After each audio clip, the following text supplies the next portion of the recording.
My name is Philippa Brown and I'm the Global Internal Communications Manager at Macmillan Science and Education.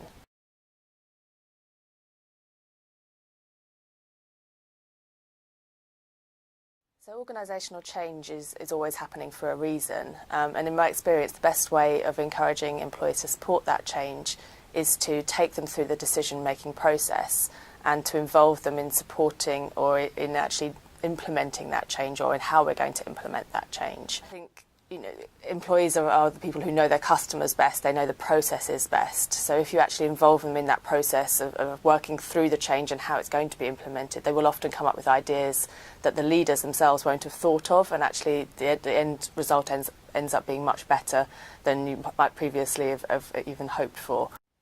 Even if employees don't actually agree with the changes that are being implemented, they will often appreciate just the transparency and the honesty of being told about them, explained why those decisions were reached and why the leaders think that change is necessary. So I think the most important thing when thinking about implementing a change is to think about what response you want from employees in the end.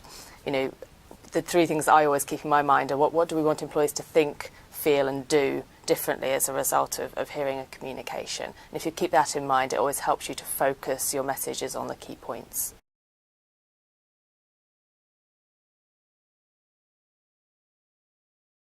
So one key way of being able to drive behaviour change at work is through recognising and celebrating success.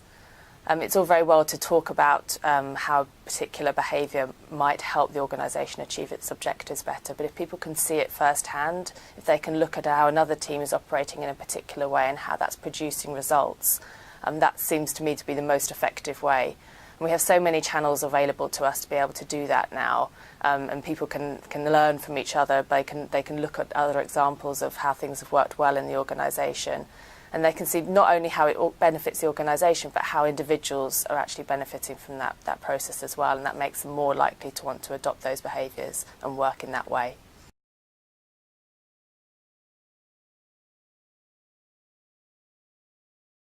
I believe it's most effective to have an overall communication programme where you're communicating with different audiences in different ways.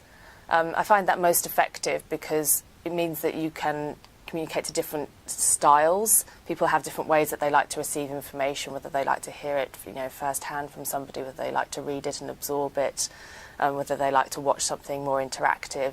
That means that you can actually target all of those different communication preferences, and people can receive the information in the way that they like to receive it most. It also means that if you're looking at communication at every level, the most important thing is being consistent. If people are hearing consistent messages, whether it comes right from the top of the organisation, from the CEO, if it's coming from their manager or it's coming from somebody else in another team, then they're much more likely to accept that information and to work with it.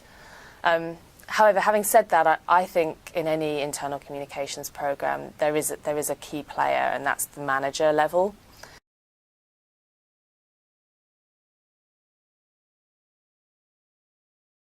The manager is the person that each employee is going to trust the most. They're the person that they're interacting with on a daily basis. The manager also has the most opportunities to communicate with their employees. They're talking to them on a daily basis. They have lots of touch points with them, lots of opportunities to reinforce messages. They also have the most channels available to them. They're in team meetings, they're emailing them all the time. There's most sort of range of channels available to them. And lastly, but most importantly to me, they have the opportunity to really listen to the feedback, listen to what people are telling them in response to the communication, and actually, where necessary, to escalate that information and make sure that the leaders at the top of the organisation are hearing how people feel about the changes and are able to adapt or change what they're doing as a result.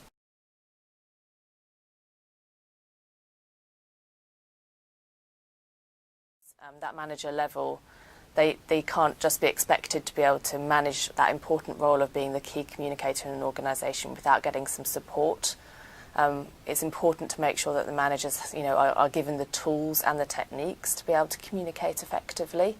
They also need to make sure that they're given the time. Managers are often the busiest people in the organisation. They're not only doing the job, they're also leading a group of people. So being able to create that time in their day in order to be able to communicate effectively is really important, and everybody in the organisation needs to support that. They also need to have that understanding that that is their role. I think in any organisation you will find a certain number of people who have been promoted into the role of manager because they're very technically good at what they do, and not necessarily because they have the people leadership skills yet that they might need to be a really great manager. So being able to work with those managers and help them have that understanding of their role as a communicator, and then to give them the training and the tools in order to be able to do that effectively is really important.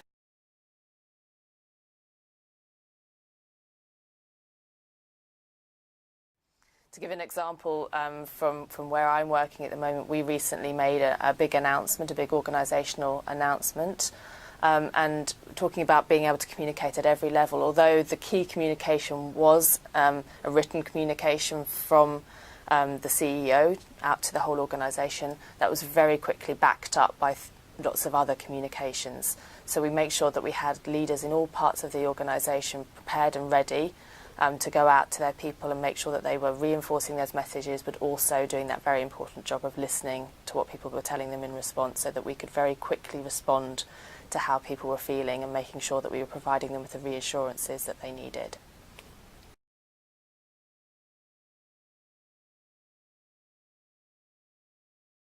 Today we have so many more tools available to us as communicators than we did just 5 or 10 years ago. One thing that I found particularly useful working in a global organisation is with the advent of more modern technologies, we're able to connect with those global staff in ways that we never were able to before. To give a couple of examples, where I work at Macmillan Science and Education, we introduced a couple of years ago an enterprise social network.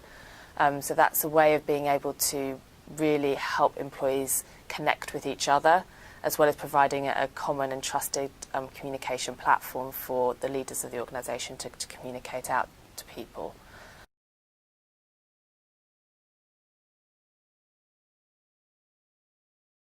Having worked in organisations previously where I've had to do with traditional intranet sites, which are very much broadcast communication channels, it's been really refreshing being able to work with an enterprise social network.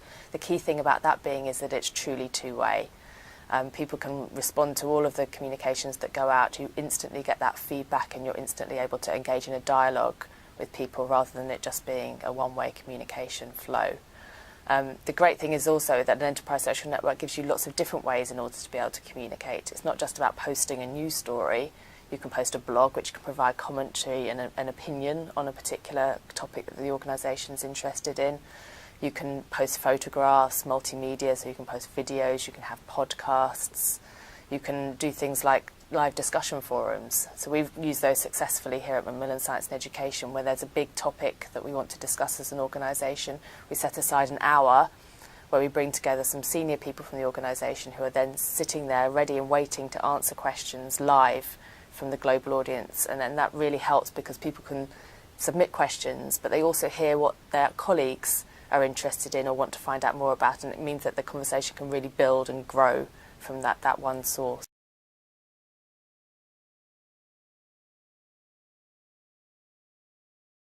Another really useful tool that we found to be able to connect all of the senior leaders in the group is being able to do leadership webcasts.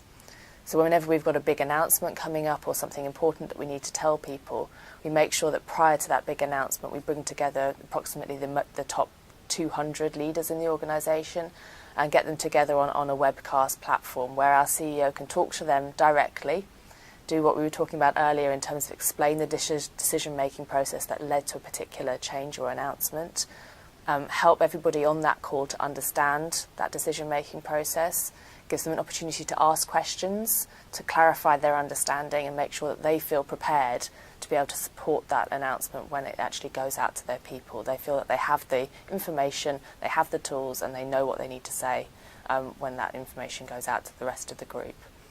Being able to use a webcast platform like that means that we can connect with people in multiple time zones.